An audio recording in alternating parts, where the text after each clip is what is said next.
നിങ്ങൾക്ക് ഇതേപോലെ സംഭവിച്ചിട്ടുണ്ടോ? ഓണത്തിന് നല്ല അടിപൊളിയായിട്ട് ഒരുങ്ങി വന്നതാ, പക്ഷെ ചെരുപ്പ് ഭയങ്കര ബോറായി പോയി. ഇങ്ങനെ എന്തെങ്കിലും ഒരു കുഴപ്പം നമുക്ക് വന്നു കഴിഞ്ഞാൽ നമുക്ക് ചെയ്യാൻ പറ്റിയ ചെറിയൊരു ടിപ്പ് പറഞ്ഞുതരാം. പിക്സൽ കട്ട് ജനറേറ്റീവ് ഫിൽ AI എന്ന് സെർച്ച് ചെയ്യുക. അപ്പൊ പിക്സൽ കട്ടിന്റെ AI ഡയറക്റ്റ് ഈ പേജിലോട്ട് പോകും. എന്നിട്ട് നമ്മുടെ ഷൂ അല്ലെങ്കിൽ ചെരുപ്പ് എവിടെയാണോ നമുക്ക് ചേഞ്ച് ചെയ്യേണ്ടത് അത് മാത്രം മാർക്ക് ചെയ്തതിന് ശേഷം ഇവിടെ ജനറേറ്റ് എന്ന് പറയുന്ന ഈ ഒരു ബട്ടണിൽ ക്ലിക്ക് ചെയ്യുക. അപ്പൊ നമുക്ക് ഇവിടെ എഴുതി കൊടുക്കാൻ വരും. ഞാൻ വൈറ്റ് ഫുട്വെയർ എന്നാണ് ജസ്റ്റ് എഴുതി കൊടുക്കുന്നത്.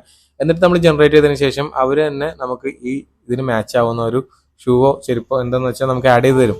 അതിനുശേഷം അതിനൊരു ക്വാളിറ്റി ഉണ്ടാവില്ല ആ പിക്കിന്. അപ്പൊ നമ്മൾ എന്താ ചെയ്യുക, ഞാൻ ഉപയോഗിക്കുന്ന പ്രോക്രിയേറ്റ് ആപ്പ് ആണ്, നിങ്ങൾക്ക് പിക്സാർട്ട് യൂസ് ചെയ്യാം. എന്നിട്ട് നമുക്ക് കിട്ടിയ പുതിയ ഇമേജിനെ നമ്മൾ ലെയർ 1 ആയിട്ട് ആഡ് ചെയ്യുക. അതിനുശേഷം ഓൾഡ് ഇമേജിനെ ലെയർ 2 ആയിട്ട് ടോപ്പിലായിട്ട് ആഡ് ചെയ്ത് കൊടുക്കുക. എന്നിട്ട് ഇറേസർ ടൂൾ എടുത്തിട്ട് നമ്മുടെ ടോപ്പ് ലെയറിൽ ആ ഷൂ വരുന്ന ഭാഗം മാത്രം അല്ലെങ്കിൽ ചെരുപ്പ് വരുന്ന ഭാഗം മാത്രം നമ്മൾ ഇറേസ് ചെയ്ത് കൊടുക്കുക.